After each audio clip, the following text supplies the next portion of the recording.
Good evening, everybody. Can someone wave their hand if they can hear my voice? Oh, okay, thanks, Ron.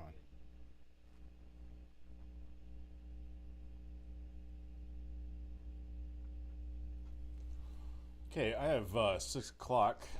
We still have people coming into the room, so we're going to give it a few minutes before we get started.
Okay, hello, everybody. This is Brian Behringer. I am the session leader for the Memphis Scipreneur Challenge educational programming. Most of us met and talked last week about this, and so I'm really happy to have all y'all here today. Erica and Ryan and Shelby are online as well. They're going to stay on mute probably most of the time unless there's questions directed to them, but Shelby's going to help me field your questions as we move along over the next hour and a half. We have a lot to talk about tonight, so let's get through a few things first. Does everybody see the screen, Memphis Scipreneur Challenge 2021?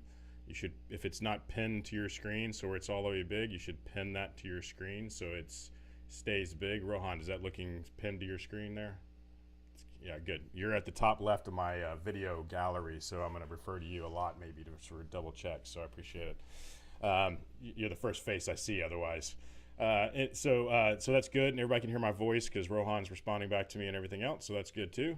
And we'll just kind of move forward with this week's information because, like I said, it's a lot, so we're going to move through it rather quickly. As with last week, if you have questions, put those into the chat. Chat those to everyone so we all see it. There will be a download of the chat so we can respond to those questions offline if we don't get to them today. Also, there's the same streaming as it was last time, so these sessions are going to be streamed on Facebook on our page as well as on YouTube on our page, so you can refer back to these at any time in case you missed anything or had to disconnect from Zoom for whatever reason, or if someone's not here moving forward, you can always ask them to go visit the class session so they know what's going on and can talk informatively about what you're working on between each week's sessions. So without further ado, I'm going to get started. There's only one thing that I just realized I messed up on. I didn't change the date and the time for the office hours down the bottom hand corner. We'll announce those at the end when they are actually going to be, but I'll do it right now too. They're going to be tomorrow between 4 and 6 will be available for anybody to talk. Shelby's going to send out a spreadsheet to sign up, and if you want to talk with any Shelby or I about what this week's session was, all you do is sign up for a session, and then we'll get on Zoom at that time and talk with you and your team. Okay, looking at the right, here's our agenda for the day. We're going to go over here again, so I'm just going to go ahead and get started. The week agenda, we're going to start going off with just some entrepreneurship basics. I think it's a good way to start is to kind of set the stage of what an entrepreneur is. Many of you probably know the definition of that, probably know an entrepreneur or two, or I should say you definitely know one, whether they know they're an entrepreneur or not, but you have someone in your life that you know is an entrepreneur. They have their own businesses, or maybe even they desire to have their own businesses or had one in the past and will have some in the future. But I think everyone in this group here probably knows what we're going to talk about when we try to identify what an entrepreneurship is. We're going to talk about design thinking. I think it's a very important precursor to the rest of the information that we're going to discuss during the sessions, is understanding how to be creative. And that's a big part of what I teach in our curriculum.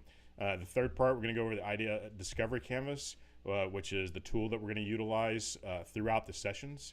It's going to allow us to break down each component of information in order to put together a narrative and a pitch to pitch this at the end of the session that we're doing, or the end of the programming. But also this is for you to utilize throughout your life when you're trying to understand and vet out the viability of an idea.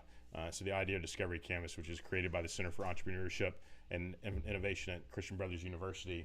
The last part for this first set column here will be market identification. We're going to talk about customers, consumers, market identification, what a total addressable market is, what a serviceable addressable market is, what an operatable market is.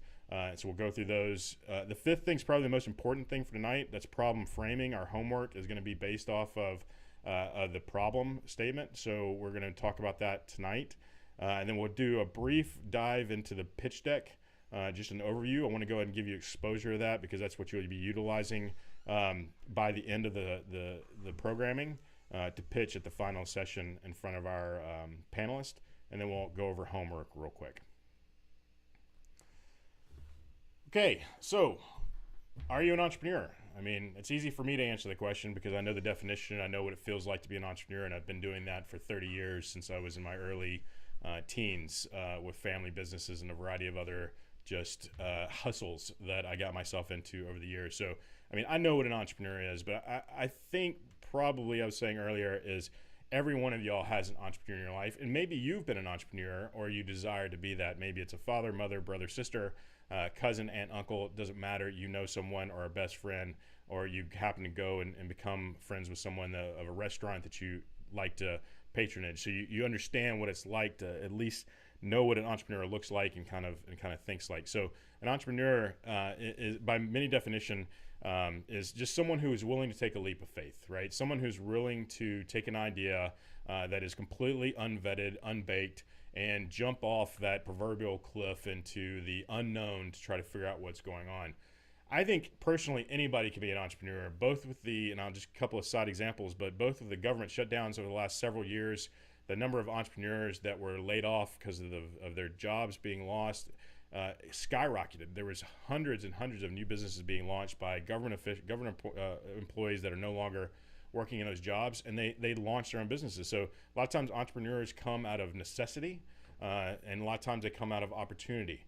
But all the times entrepreneurs make opportunity out of necessity, right? They go out and find the ways to build something unique and valuable to customers and to other people. So there's lots of reasons why you might become an entrepreneur. Maybe you've been working in a business for a long time and you're ready to take that leap. You're okay with leaving the stability. Maybe you have a spouse that allows you to do that. Maybe you're financially wealthy and you can just throw all your money at it and just do anything you want. There's lots of different reasons to be an entrepreneur. What I would like to talk to you about is the considerations of an entrepreneur. And when you're going down this kind of understanding of what it takes to be an entrepreneur, it's not for the faint of heart. If you want to, I always say that if you want to work 40 hours a week, then get a job at FedEx or AutoZone or any one of the jobs in town, and it's going to be a great life, right? But if you want to work any hours that you want and set your own schedule, then entrepreneurship is a great way of doing that. But just know, I've always said that I prefer to work 80 hours so I don't have to work 40 hours, right?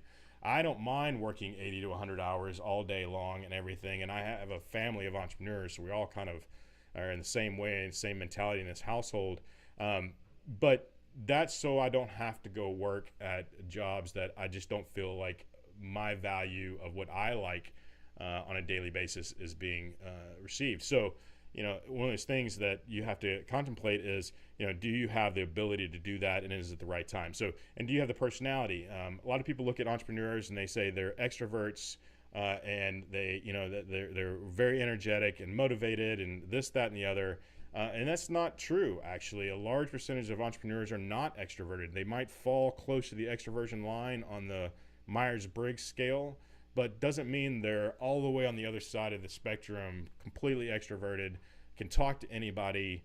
The guy who talks to the wall, which is me, basically. The guy who strikes up conversations in the elevator, the guy who strikes up conversation in the line. Sorry, that's me. So if you see me, we'll probably have a conversation. But, I'm an extrovert, but I know plenty of entrepreneurs that are not. Some are very, very gifted. So it's not about your personality as it relates to being extroverted or introverted.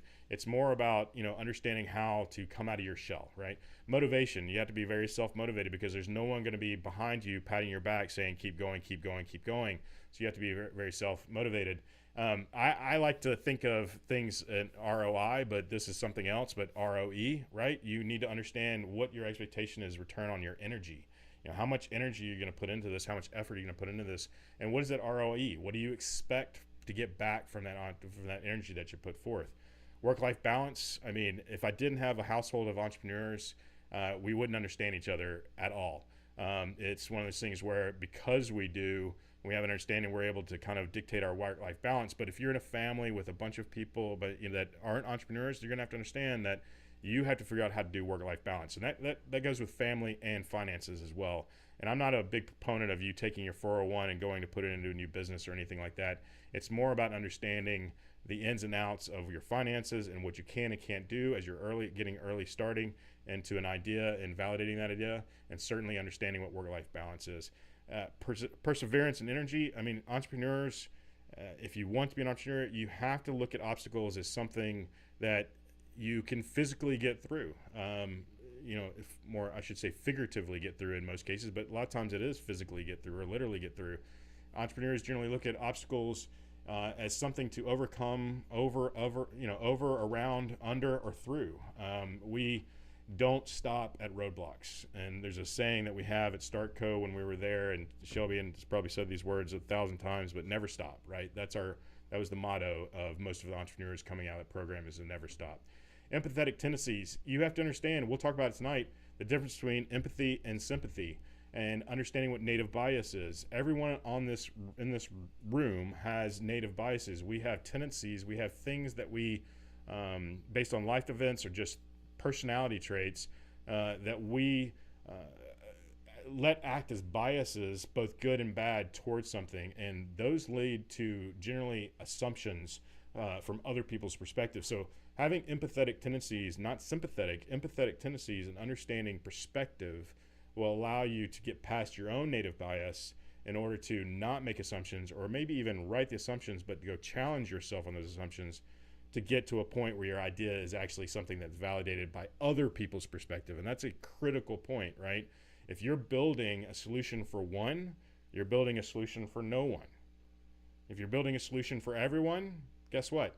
You're also building a solution for no one, right? So you have to understand the empathy of your target market and your target customers to understand what their drivers are, their motivations, and their triggers. And you can't do that if you're not empathetic. And empathy can also be something that can be taught. Analytical never hurts. I have a group here full of analysts, I'm sure. Breaking down the data, breaking down the components, going to the kind of Henry Ford model of nothing's too difficult when broken down into small enough chunks. That's what you got to do. You have to be very analytical. You got to look at the data. You got to look at all the attributes that both positively and negatively affect something that you're working on. What's downstream, what's upstream, so on and so forth. So very, very analytical, very willing to break things down into small little components.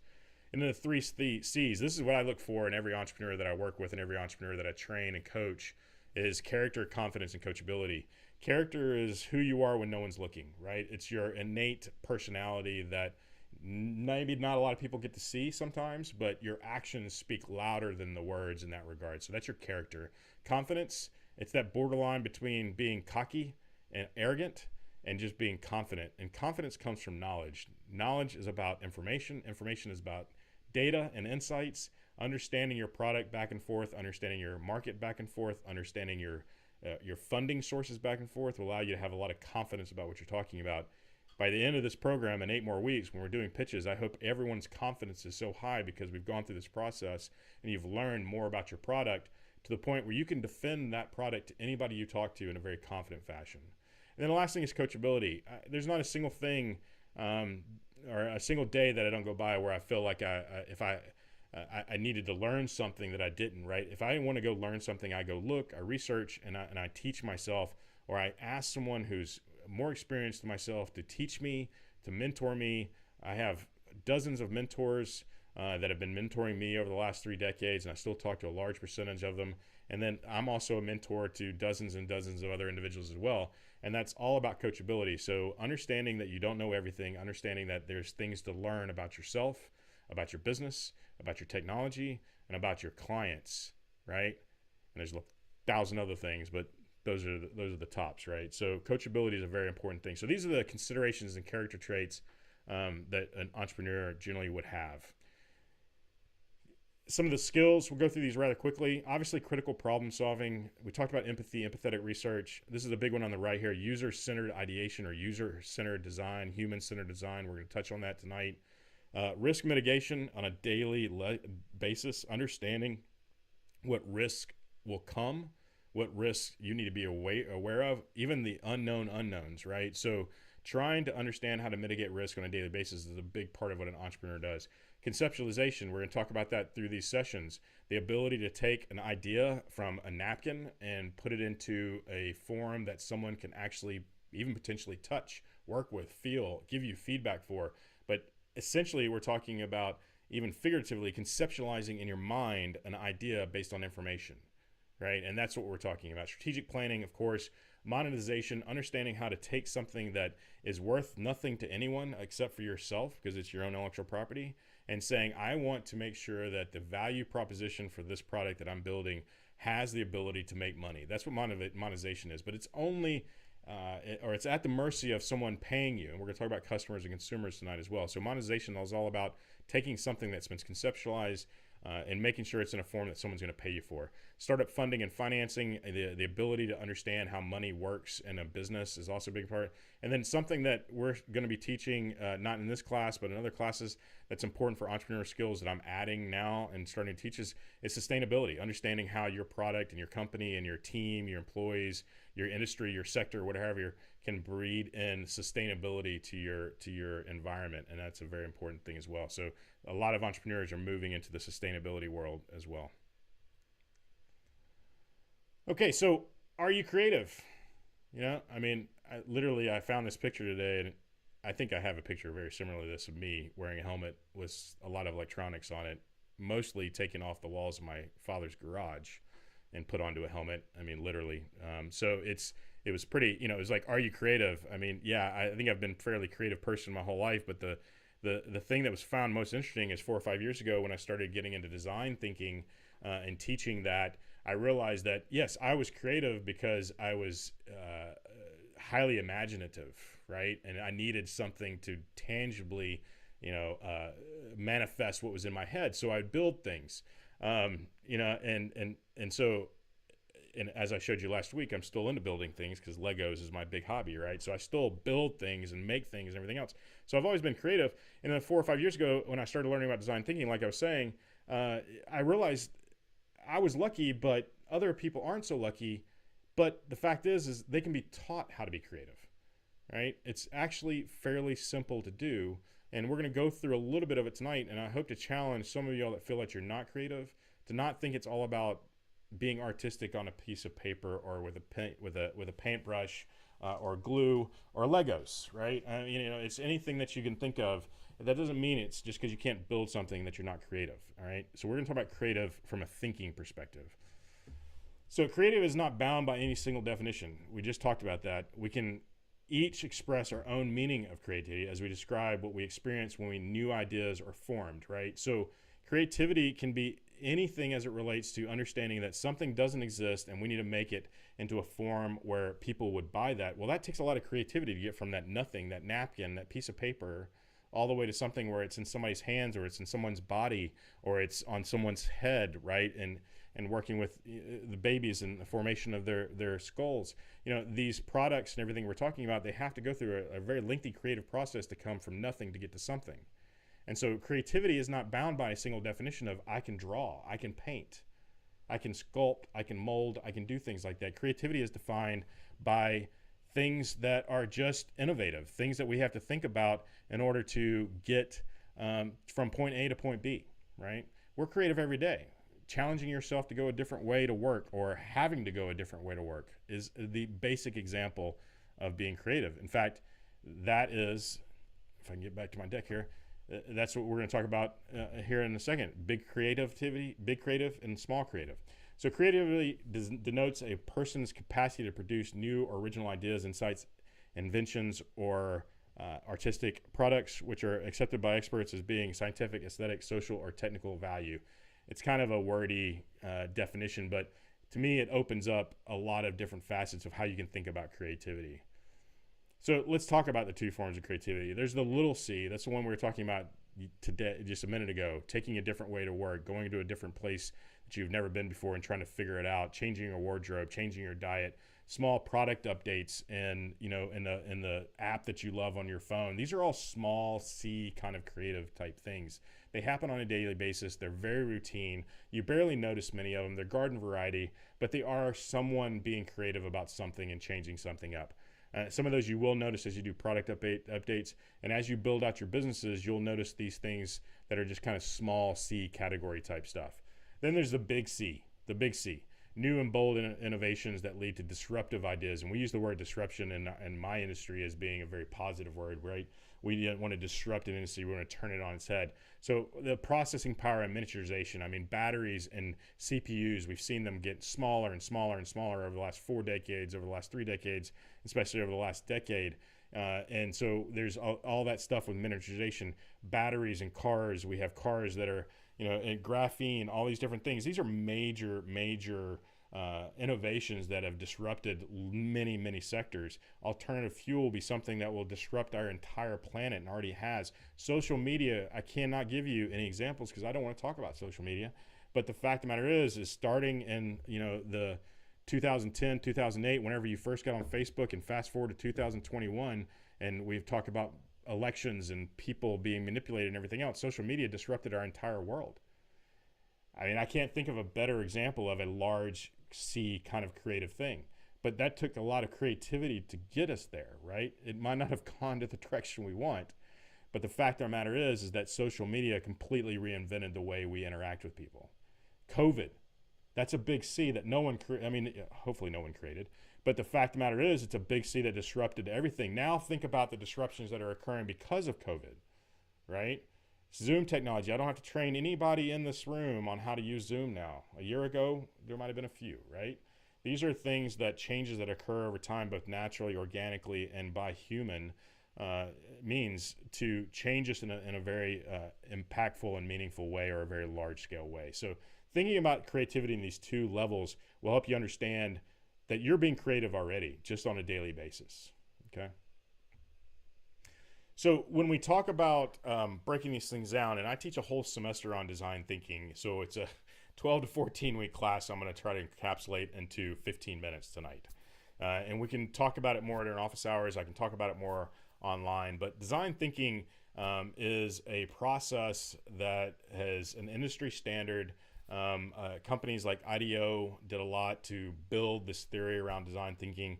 And essentially what it was a bunch of people similar to me that kind of challenge the norm and feel like people can be taught how to be creative. So if we know that, or we feel that way, how do we build a solution or a process to do that? I think this one is one of the best ones because both it's simple, but it's easy to talk about. And it's easy to kind of get your mind around. So the whole design thinking process is around understanding and empathizing around a problem with other individuals. So it's a problem that you're having, starting to think about it in other ways, starting to think about it in terms of, is it my problem because it's my doing, or is it my problem and other people are being affected by this problem as well? Opening your mind up and understanding other people's perspectives.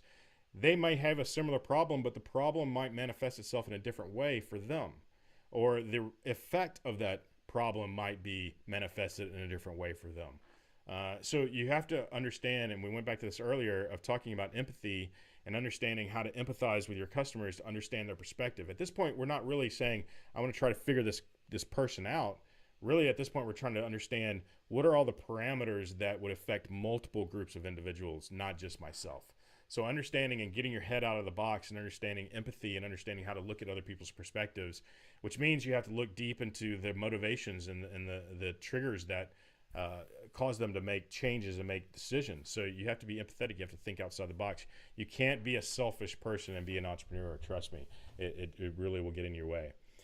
Once you've kind of understand what the problem is and frame that problem, you start to define it better. You put parameters around it. You put boundaries about it. We're actually going to go through this tonight, and this will be part of your homework, is actually defining the problem. But you have to be able to give a concise narration of what the problem is. The who, what's, when, whys, and wheres of what the problem is, why it occurs, when it occurs, who it occurs to, so on and so forth, to get a problem statement, to start understanding what you have to create or ideate in order to build a solution. And that's what that next process is, the big light bulb in the middle. We're going to then take the information that we just gathered through being empathetic and doing empathetic research, defining a concise problem statement, and at this point, we start building a solution statement to go along with it. So we have a basic understanding of our customers. We have a good understanding of what our hypothesis is or our theory is around an idea or a problem. Then we start building the solution to that problem. And that's when we need to actually build, at that point, moving on to the next step and doing prototyping. And then we do testing, right? And if you start to think about this, this is a little bit like the scientific method if you start thinking about it, right? And everybody in this group should know the scientific method.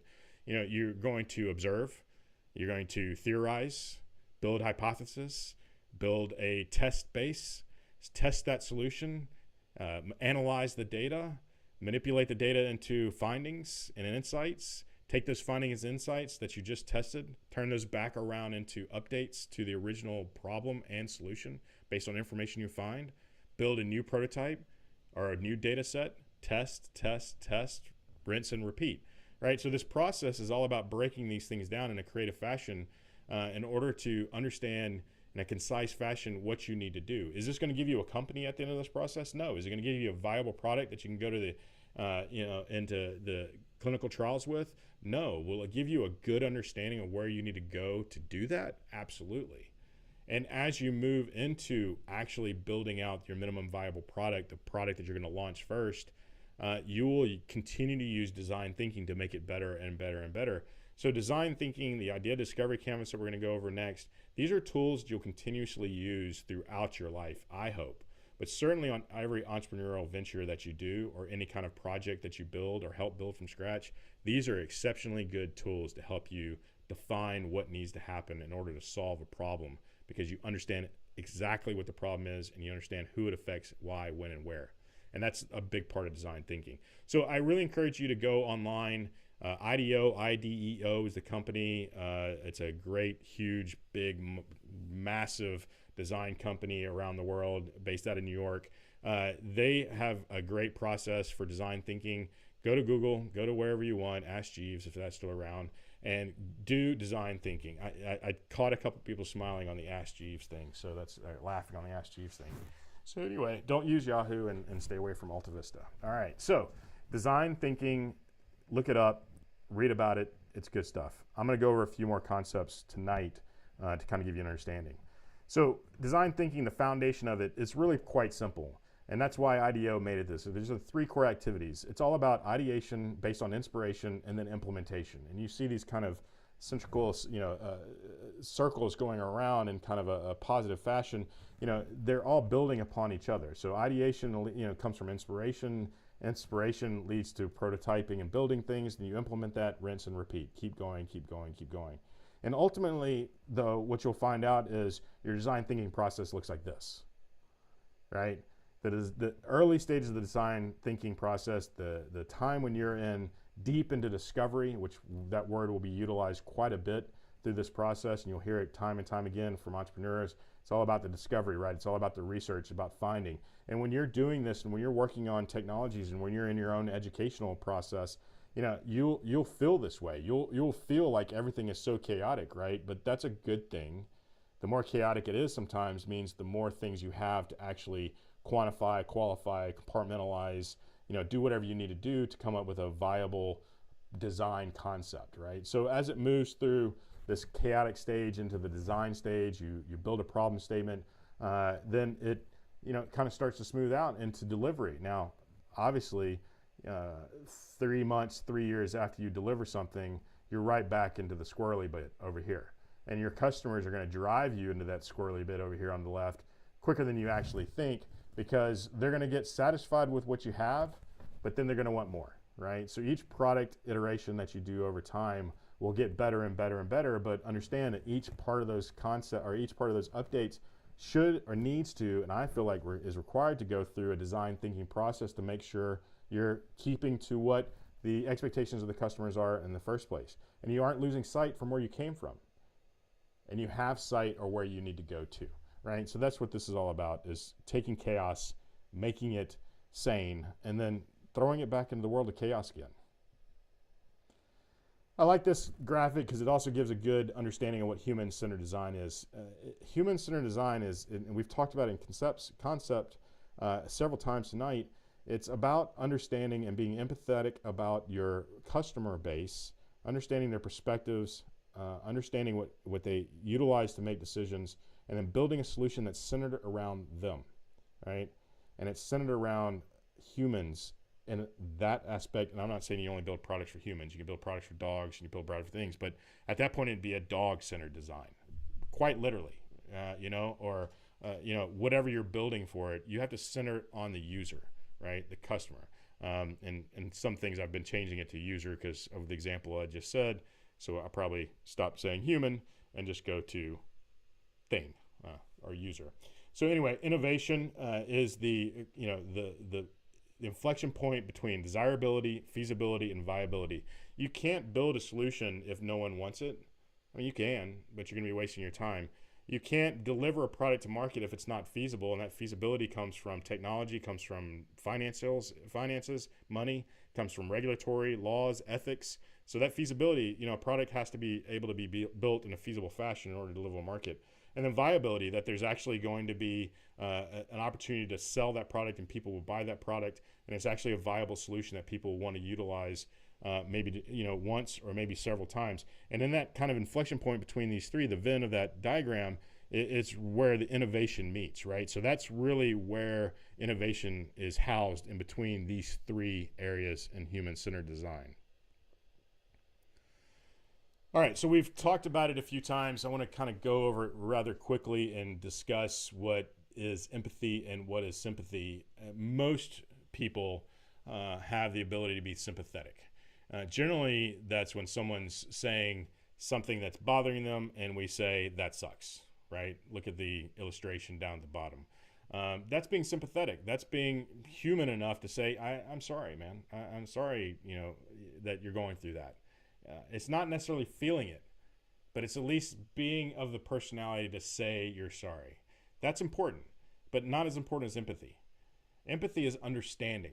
Empathy is understanding the basis. Empathy is looking inside to someone and saying, I know why it's making you feel that way, or I believe I do, or I can associate with the reasons why you do. So empathy is about understanding people's feelings and then approaching them in a fashion that illustrates that understanding. So if you take these terms and you take the emotion out of it and the personality out of it, and you think of them as a business, or you think of them as a product, or you think of them as an idea, thinking in the same way, if you have a solution that really just kind of placates somebody, no one's going to use it for very long. But if you have something that truly responds to a fundamental need of someone because you understand their perspective, and you're being empathetic, your product is going to sell. Your product is going to be utilized. And that's a big part of it. So, we talk in terms psychologically about these two things, but think of them also from a business perspective. The more you know, the better off you're going to be. The more you placate, the more you just say, yes, I think that sucks, but I'm not going to build you anything to fix that. then you're being a little too sympathetic and not enough empathy in that regard too. So empathy is a very important tool when being creative because it allows you to see other people's perspective. Okay, before I go forward any further into the next topic, is there any questions about what we talked about today? Remember, this is a semester-long course we teach in design thinking at CBU. So if you are interested in doing more in that, we can talk about other ways for you to get that level of education. And there's a lot of things online, a lot of things like Udemy and other LMS systems, learning management systems online that teach design thinking. So there's lots of resources out there, and we can talk about it more. But I wanted to go over it in a kind of nutshell fashion because it kind of sets the stage of what an entrepreneur is and how they need to act in order to be successful. But I'm going to pause right there for a few minutes, give my voice a little break, and see if there's any questions that you might have. Just remember to come off mute if you do.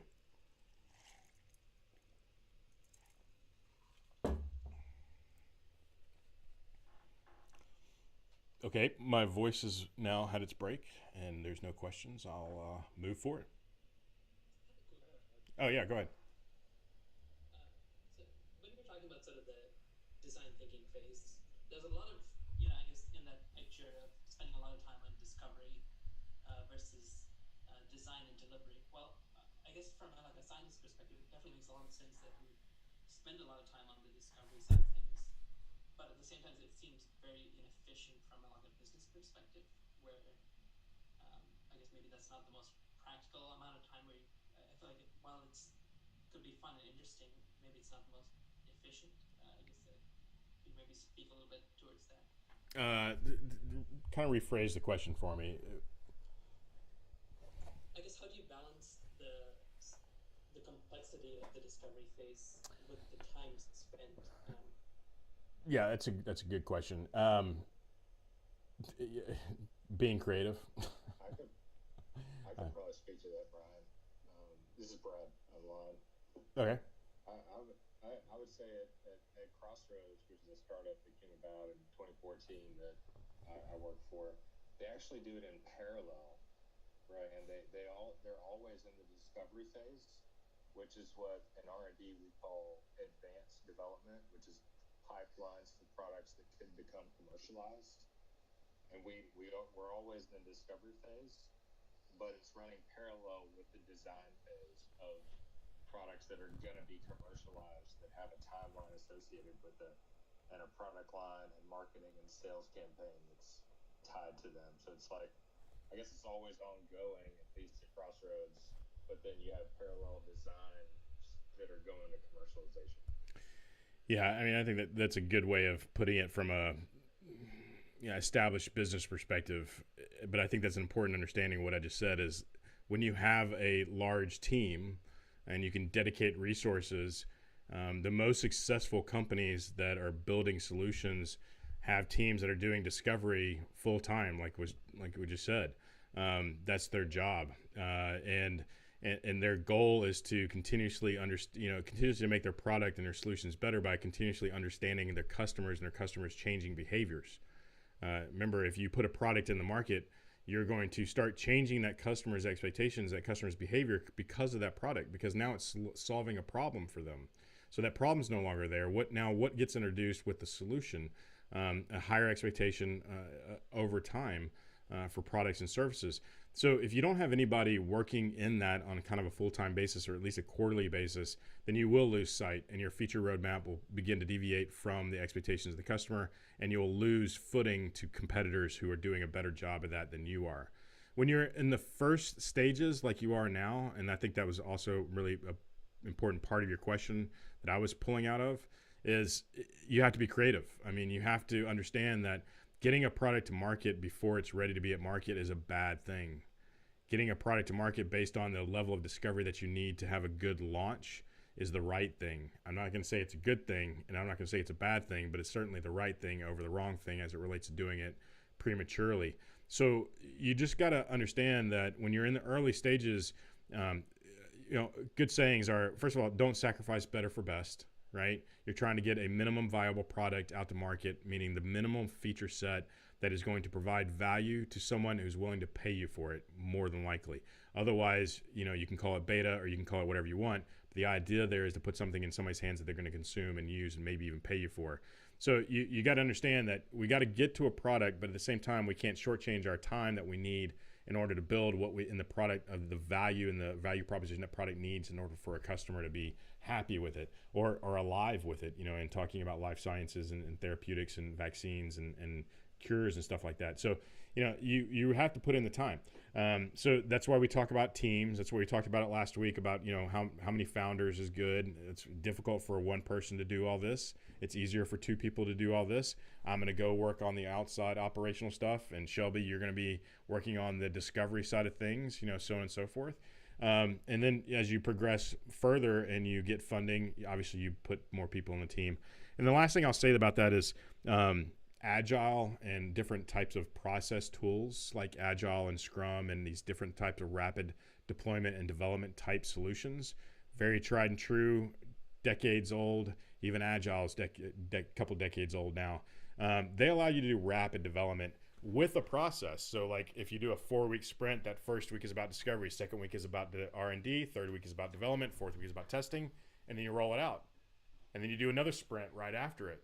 But you're breaking each one of those feature sets down in much smaller chunks so you can get them done in 1 week's worth of development, right?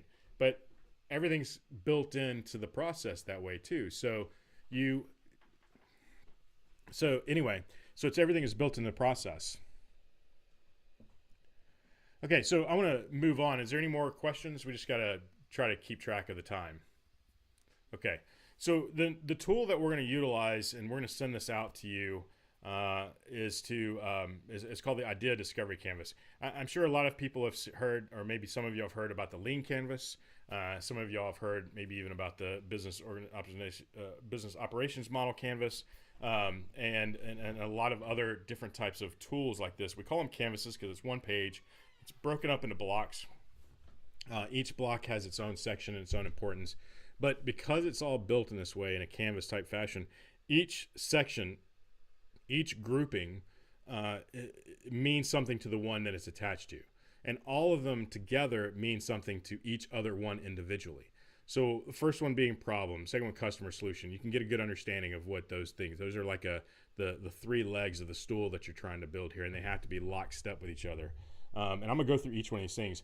But this tool is also going to help you build the information you need, the data points you need to understand what your problem statement is, understand how to start segmenting your customers, understanding how to quantify and conceptualize in a kind of a paper form of what your solution is, and then going through each one of these sections one by one, you'll build the narrative you need to put into your pitch, right? Because when you're talking about the pitch and you're doing that initial hook and you're trying to get those people that are listening to you to understand where you're coming from, you have to tell them about the problem. You have to tell them about the customer. You have to tell them about the solution. But then they're going to want to know about the benefits, right? And they're going to want to know about the competitors, and they want to know how you're going to get that to market. And what are the obstacles? Well, y'all have a lot of one in this group because there's a lot of regulatory stuff. How much is it going to cost? What's the revenue? How are you going to make your money? And how are you going to continue to be successful? So we're going to walk through each one of these tonight, not in great detail. And then I want to send it out to y'all. I'm going to let y'all digest it. I give this to every person that I mentor, every student, every existing business person, anyone going in entrepreneurship when they have an idea. This is the exercise we walk them through to get that idea out on paper. And the great thing about this is you can start building business plans from this, go-to-market strategies from this, financial documentation from this, and you can hand the single piece of paper to any team member that you want to help explain what you're trying to do, right? So as you build out a team, this becomes a living document that you share with your other teammates. And then as you move, what we were just talking about, as you iterate over time, guess what? These things update too, right? You start buying in much larger percentages from an offshore person, from an onshore company to an offshore company, just because the cost and the magnitude of how many units you're trying to order. That's great. Well, those are your channels and partners. So you need to update that. Did that cause any other disruptions in your logistical supply chain? Maybe so. Okay, let's update that. Are we in new markets now? Are there new obstacles, new regulatory situations, new laws? Are we going into Europe and Germany, so on and so forth? There's all sorts of things that are obstacles. So you have to continuously update this document. So the first section is all about kind of market fit, right? We're going to talk about problem in detail tonight, and we'll talk about customer and solution in future sessions. But you first got to understand this. So when I break it down, I was like, look, don't even worry about the other 7 blocks in the idea discovery canvas. Let's focus specifically on these first 3. What is the problem you're trying to solve? And when I ask entrepreneurs what the problem is they're trying to solve, inevitably what we'll get is just a hodgepodge of everything that entrepreneur thought about as it relates to coming up with this concept. Their elevator pitch, the elevator would have to be 400 stories long for them to get it all out, right? Because they have so many things going on. That's a problem. I have been guilty of that and still guilty of that from a time to time, right? Everything's in my head. Think about that squirrely chaos section in the design, discovery phase. That's what's going on in an entrepreneur's head. They are not, we are not, I am not, you are not going to be able to express what you're trying to do unless you get to a concise problem statement. In order to do that, you have to understand how to frame a problem. The best way to frame a problem is to do these simple things right here. The who's, the what's, the when's, the where's, and the how's. And in there is also the why, right? So why is it happening? Well, it's happening to these people for this reason at this time in this place when they do this. So these are all kind of things as to answer to the problem. Then once you understand that, you can start to quantify and qualify rather the types of customers. Are these niche customers? Are these mass market customers? Are they customers with a certain ailment? Are they customers between the ages of 15 and 25 or 75 and 85?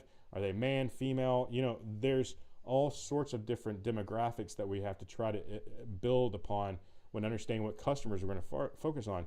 Remember the 2 things we said at the beginning. If you're building a product for one, you're building it for no one. If you're building a product for everyone, you're building it for no one, right? So you have to understand how to break down these customer segmentations. We're going to talk about a little about marketing segmentation tonight as well. And then solution. We'll go over solution a little bit down the road when we're talking about building out prototyping and everything else. But obviously the solution needs to respond to all of these things that are in the problem or idea area. And we call them problems, just so you know, we call them problems just because it's easy. It doesn't have to be a problem. It can be a new idea. I mean, the pool noodle is $1 billion business and it solved no problems. But it was actually a piece of extra material from the company, another company that the people own, that they just started cutting it up, putting it in different colors, and selling it to all of us when we go swimming, right? And so the pool noodle didn't fit any market as far as that go. It was a very disruptive technology. Everyone that I can see on your video, hold out a little C or a big C if you think the pool noodle was a big C or a little C.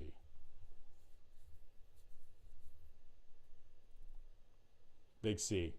Yeah, I think it's a big C. Was it disruptive? Yeah. Did it change our lives?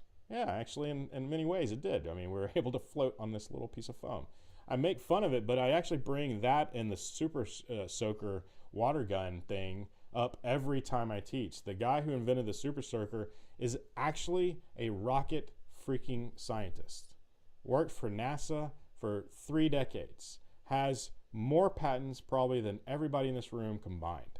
He is a super, super intelligent guy.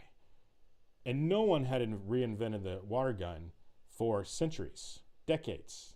I mean, no one. He utilized his scientific mind to build a solution, an idea that wasn't a problem for really most. But then it became one of these things where we never realized how much those crappy little plastic water guns were a problem. But the fact of the matter is these things were completely disruptive of an entire industry. So again, that was a big C, right? But he had to understand what the problems were with the existing water guns. He also had to understand what the customers might want with those. And he had to build a solution that met those expectations. So a little bit crazy examples, but I think it's one that generally everyone knows about, and it's easy for everyone to kind of understand. Pool noodles and super soakers. Feel free to use those in your classes as well. Okay, so the next part is unique value proposition, unfair advantage, channels and partners, known obstacles. Unique value propositions, briefly, that's the benefits that a customer is going to glean, receive, get however you want to think about it, from utilizing your product, derive from utilizing your product. So it's the customers and everything they want. If they have a million things that are thinking, oh, it's going to do this, and it's going to do this, and going to do this, you have too much. You need to break it down, right? We're going to solve smaller problems in order to solve bigger problems down the road. But they have to be unique. And what I mean by unique, it's not necessarily unique to one person. Your grouping of target customers has to have the same set of benefits. So you can't just make a arbitrary decision sitting in your garage as a team member of one and know what somebody's benefits are going to be from utilizing your solution, nor are you going to know if which one of those benefits are more towards the masses and less towards the niche, right? So you have to understand what the benefits are and how they are consistent from person to person. So if I was building a product for male or female between the age of 25 and 35, I would need to go out and talk to tens and 20s and hundreds of people in that segmentation to understand the total list of benefits that they might achieve. And then I got to look at the data points and see which ones are consistent, right? And which ones are said the most. And if I got 2 or 3 that are like 75% of the 100 people I said, so 75 people out of the 100 I interviewed said the same thing, I know that's going to be the big one, right? And I'm going to start building my problem statement and my solution statement around that, or updating it rather. Unfair advantages, what is my competition doing? Look, ideas are plentiful. Everyone has ideas, all right? It's about execution that makes the difference between you and your competition. Certainly you can have groundbreaking stuff, get a patent on it, and be protected. Your moat is built around your castle for a certain number of years, although that whole world is changing. And we'll talk about that in a few weeks when we're talking about regulatory. But the fact is you can build a moat that's successfully because you have proprietary technology. But in today's world, today's technological world, everything's open source. Everything is commodity based. Everyone's got phones. Everyone's got processing power greater than huge mainframes 30 years ago in the palm of their hand, right? So there's all these different things that have to be taken advantage of when you're taken into consideration when you're talking about your competition and how you're going to do things better, right? So you have to meet the expectations of the customers in a better way, executed better than your competition. So understanding what your unfair advantage is important as well. Channels and partners, pretty self-explanatory. This is, your marketing channels. How are you going to market and sell your product? It's also your sourcing, your procurement, your inbound, your distribution, logistics, return logistics. If you're building a solution that's going to be deployed by another major manufacturer, a Cardinal, or someone, you're going to have to build your solution, have your logistics work with them, then have your logistics work with their customers, so on and so forth. So you have to understand who your partners are and your channels are, especially in health sciences, the medical devices and stuff like that, where generally you have another team selling those for you, and you're the creator of sorts. That happens a lot. Known obstacles, these are hurdles. They're the known knowns, the known unknowns, and the unknown unknowns, right? And the last one being the most difficult to kind of quantify or deal with. The known knowns are the regulatories. You have to go through a certain period of process, depending on what type device you are or what type of medicine you are, how many levels of trials you need to go through, so on and so forth, right? So these are known obstacles that you need to adjust to. Other ones are technology, ethics, finance, regulatory, geographic. And then there's the kind of things that aren't really here present of mine at this moment, but I know we're going to come, right? So I'm going to go ahead and list those down and start working for those. And the unknown unknowns, the ones you have no way of knowing and are beyond your control. If you have a tool like this and the ability to quickly look at your entire landscape of your product, you're going to be very well suited to deal with the unknown unknowns because you have a solution or process and the education and the skill set to not freak out, right? And to understand, here's how I'm going to fix this problem. I'm going to put it in here. I'm going to see how it affects every other block in the canvas, and then I'm going to make the change accordingly to get past this obstacle.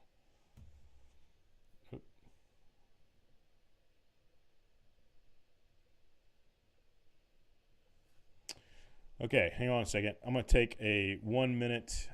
We're at halfway through right now, so let's do actually a 6-minute bio break. I'll finish the last of the content in the last 30 minutes. But so for the next 6 minutes, you have a bio break, and I'm going to put my mic on mute and fix one thing real quick, and then we'll be back.